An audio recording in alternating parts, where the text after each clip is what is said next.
आपल्या सहभागामुळे हे आयोजन यशस्वी करण्यास आम्हाला सहकार्य प्राप्त होतं।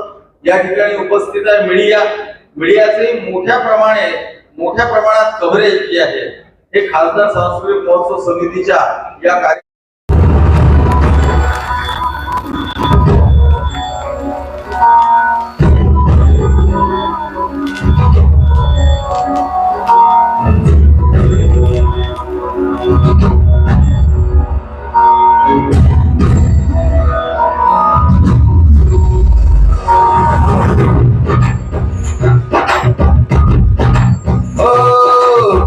संस्कृति का ओंकार नया है ये, अपनी धरोहर का अंकुर नया है ये। गडकरी जी नई उमंग लाए, गौरवशाली परंपरा आगे बढ़ाते आए। ऐसा अनोखा आनंद का देखो ये उत्सव, ऐसा अनोखा आनंद का देखो ये उत्सव। खासदार सांस्कृतिक महोत्सव, खासदार सांस्कृतिक महोत्सव, खासदार सांस्कृतिक महोत्सव, खासदार सांस्कृतिक महोत्सव।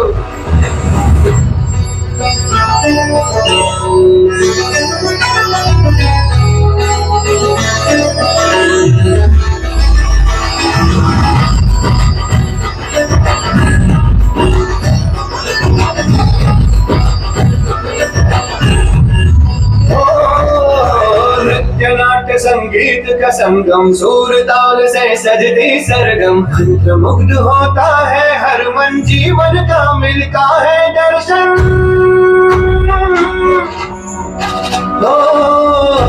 गायक वालक फिल्म सितारे, नर्तक और फनकार ये सारे अवसर कितने यहाँ सुनहरे। धन्य धन्य है भाग्य हमारे,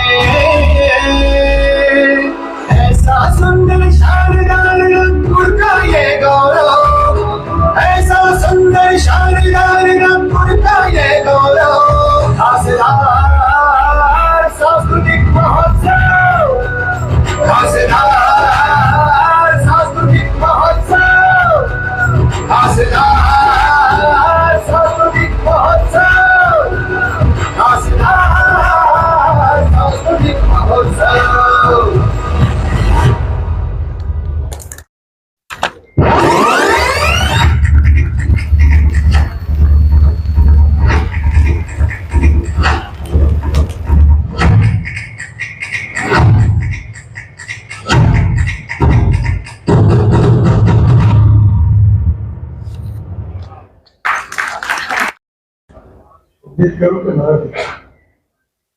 सबसे पहले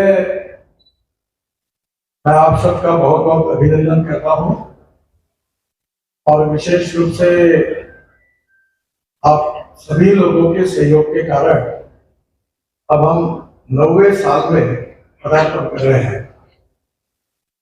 13 से 22 दिसंबर सुबह शाम हमारे कार्यक्रम होने वाले हैं और इसमें विशेष रूप से मुझे बहुत खुशी है कि हमारे नागपुर की नहीं, विदर्भ की नहीं, तो महाराष्ट्र, मध्य प्रदेश, छत्तीसगढ़ भी लोग आग्रह करके आशीष मांग रहे हैं और आने की इच्छा व्यक्त कर रहे हैं।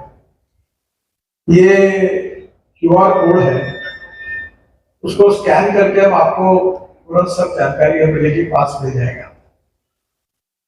इस बार हमारी समस्या है कि जगह कम होने के कारण पिछले बार हमें 1-2 बार लाठी चार्ज करना पड़ा काफी, तो इस बार कोशिश कर रहे कि कोई अल्टरनेटिव और व्यवस्था हो सकती है क्या, हम हमारे तरफ से कोशिश करेंगे।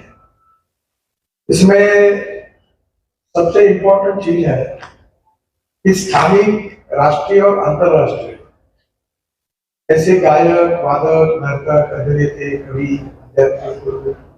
इनको सबको हमने आमंत्रित किया और उद्देश्य मनोरंजन तो है ही, पर मनोरंजन से ज्यादा लोक प्रबोधन कैसे हो, हमारा इतिहास, संस्कृति, विरासत सब लोगों के सामने कैसे आए, ये कोशिश थी।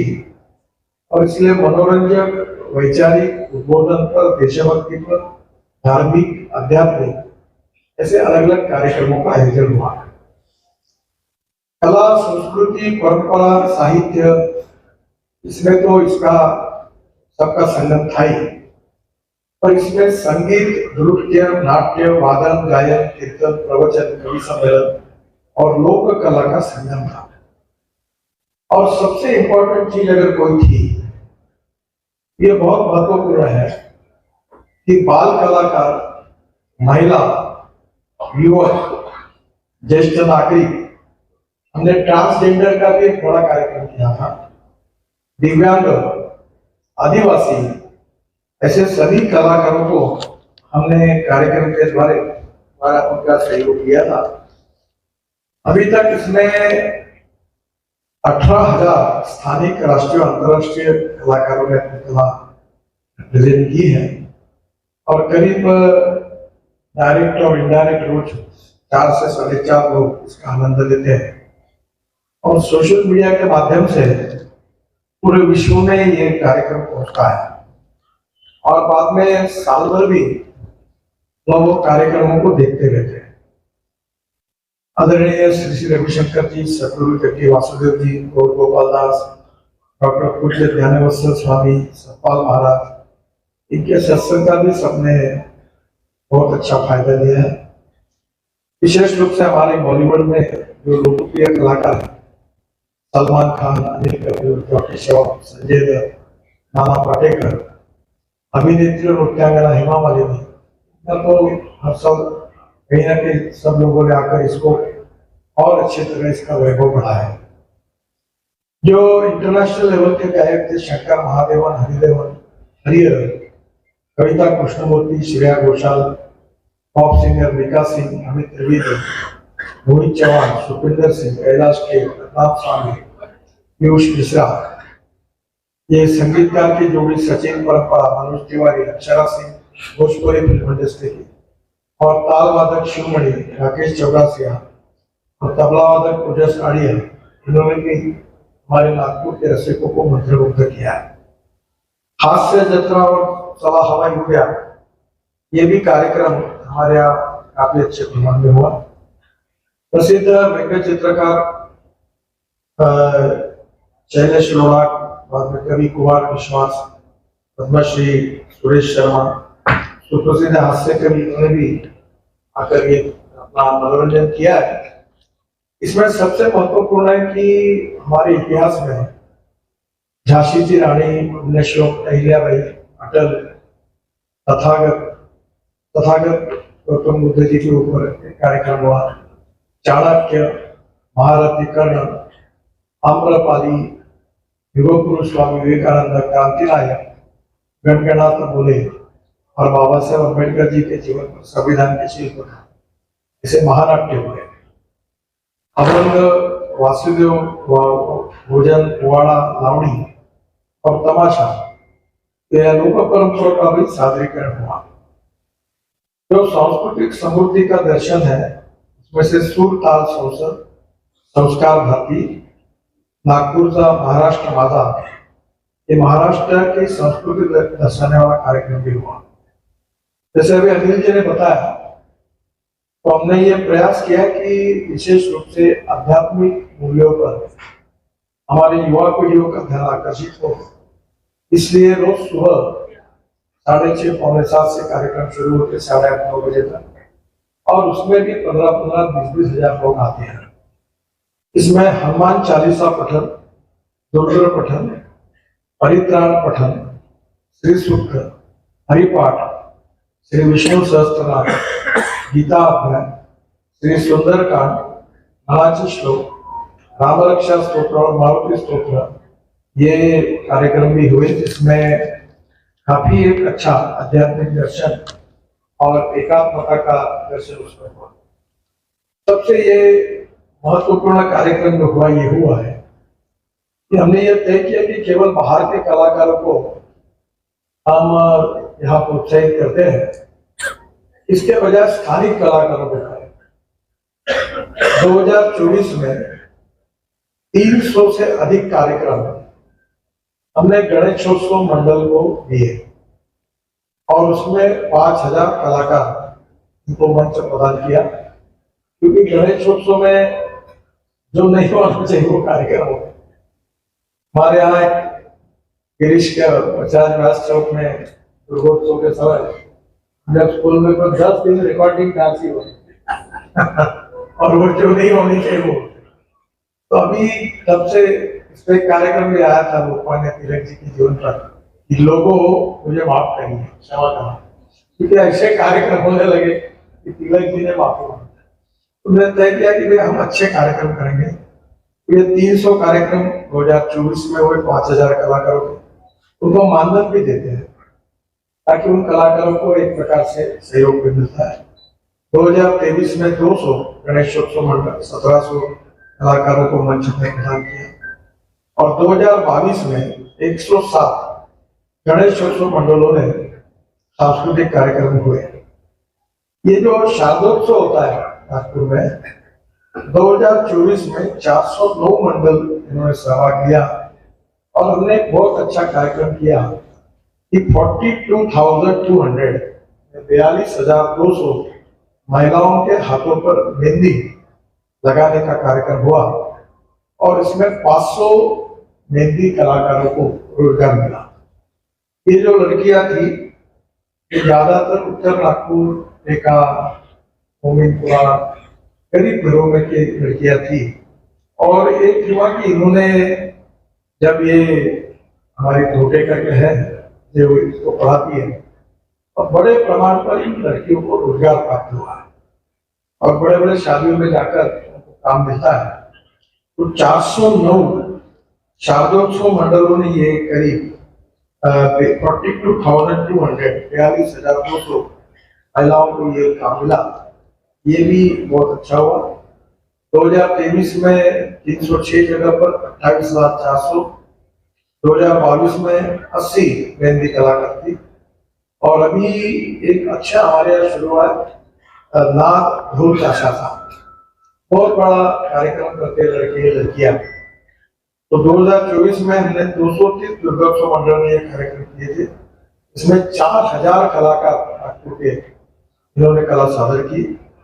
2023 में भी कार्यक्रम 30 ढोल-ताशा पथक, 12 जागरण ग्रुप वाले, 137 दुर्गोत्सव मंडल में कार्यक्रम हुए। ये इसके अलावा साल भर नाट्य महोत्सव, स्पर्धा, सांस्कृतिक कार्यक्रम हमने खासकर सांस्कृतिक महोत्सव के द्वारा किए थे। हमारा जो सुरेश भट्ट सभागृह है ये तैयार करने में उद्देश्य यही था कि नागपुर में सांस्कृतिक जागरण हो। तो इस बार अलग अलग प्रकार के कवि, महिला, युवक इनके कार्यक्रम हुए और उनको हमने सहयोग किया। इस बार 13 दिसंबर को इसका उद्घाटन है शाम को 6:30 बजे और प्रसिद्ध अभिनेत्री पद्मश्री काजोल फिल्म एक्ट्रेस है, अपने मराठी में तनुजा करके ये लड़की है और अभी वो सिंगम हर साल मिलता है, इस साल भी मिलेगा। थोड़ा सब जगह ये अड़चन है कि इस बार हर साल आने वालों की संख्या बहुत कम है और जगह की मर्यादा है।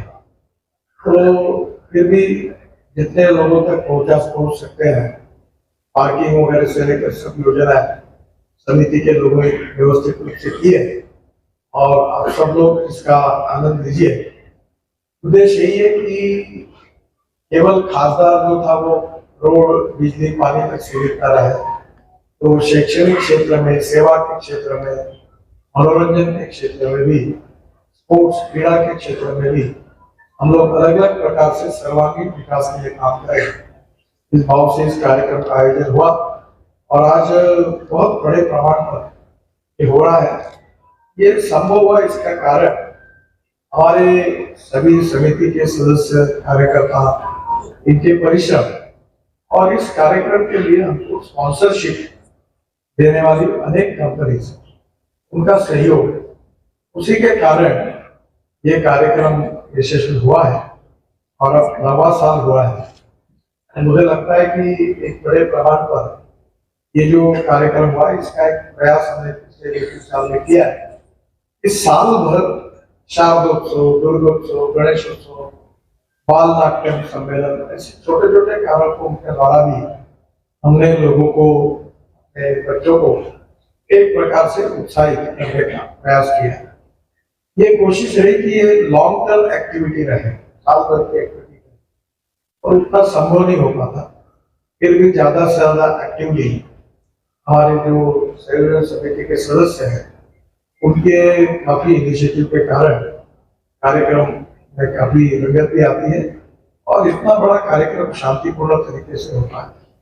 ये जो हमारी समिति है इसके भी जो अनेक प्रमुख लोग हैं उनकी भी शुभकामना और आशीर्वाद कार्यक्रम के पीछे है। और इस बार हम लोग कोशिश करेंगे कि आप सबको ज्यादा से ज्यादा इस महोत्सव का आनंद भी मिले और आप सबके सहयोग से ये यशस्वी हो। मैं आप सबको धन्यवाद देता हूँ और मीडिया के ही केवल लोग जो है वो इस संबंध में केवल बात करें, बाकी विषय पर अगर कोई पूछना है।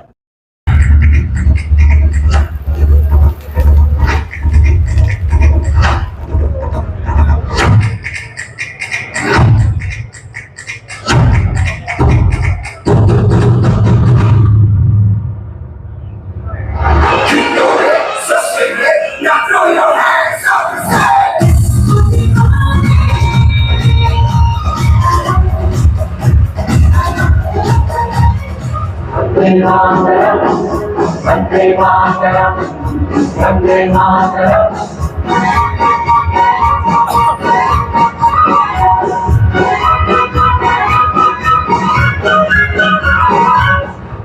कि जिसकी परछाई उजली है, केवल इस विश्व की मर्यादा में इस पृथ्वी पर केवल हमारे राघवेंद्र भगवान राम ही ऐसे चले जिनकी परछाई उजली है। भगवान नीले वर्ण के हैं और उनकी परछाई की तरह चलने वाले लक्ष्मण जी उजले वर्ण के हैं। लक्ष्मण भगवान की उजली परछाई।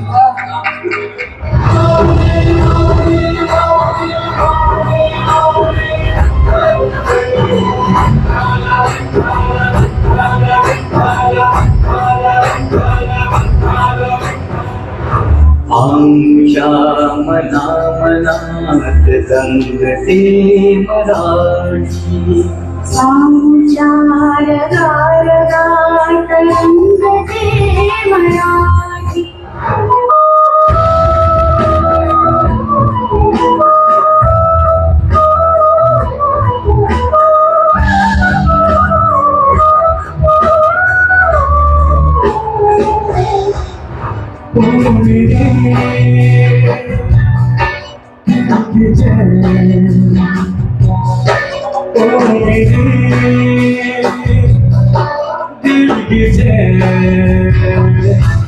मेरे दिल को दुआ कीजिए। पापा कहते हैं बड़ा काम करेगा, बेटा हमारा ऐसा काम करेगा, मगर ये तो कोई न जाने।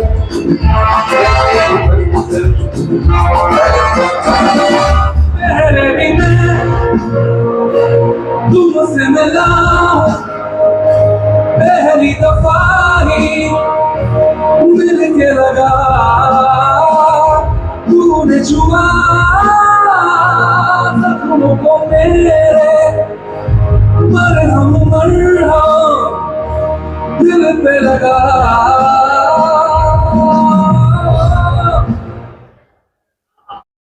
टेकचंद सावरकर मंच पर सभी माजी आमदार, माजी महापौर, शहर के विभिन्न संस्थाओं के सम्माननीय प्रतिनिधि, उद्योग क्षेत्र के सभी, यहाँ पर सभी नागपुर के जो उद्योग क्षेत्र है उसके प्रतिनिधि, चार्टर्ड अकाउंटेंट, डॉक्टर, और नागपुर में जो हमारी खासदार सांस्कृतिक महोत्सव समिति है उसमें सभी क्षेत्र के लोगों का जिनका समावेश किया गया उसके प्रतिनिधि, वर्षों से जो काम कर रही है उसके सम्माननीय सभी सदस्यगण, मैं उनका तहे दिल से आभार व्यक्त करता हूँ। लोकतंत्र का महोत्सव खत्म हुआ, उसके पश्चात आपने देखा कि कृषि महोत्सव एग्रो विजन जो आज जिसका समापन होने वाला है और उसके पश्चात 13 तारीख से नागपुर का जो है सांस्कृतिक महोत्सव पूरे देश में जिसकी चर्चा होती है। आप सब जानते हैं कि पूरे देश में विकास कार्य कोई भी हो, लेकिन माननीय नितिन जी गडकरी जी 365 दिन सांस्कृतिक महोत्सव के माध्यम से कार्यक्रम कर रहे हैं और लगभग 9 वर्षों से हम एक सफलतापूर्वक नागपुर के उनका ये संकल्पना है, ये जो महोत्सव है ये आम जनता का महोत्सव बने, आम जनता की इसमें भागीदारी हो और आप सब यहाँ पर बड़ी संख्या में आप आए। मैं हमारी समिति की ओर से, हमारे सम्माननीय अध्यक्ष अनिल जी सोरे और हमारी पूरी समिति की ओर से आप सबका तहे दिल से आभार व्यक्त करता हूँ और आपका ऐसा ही सहयोग भविष्य में भी हम लोगों को प्राप्त होते रहेगा। बहुत बहुत धन्यवाद, बहुत बहुत धन्यवाद।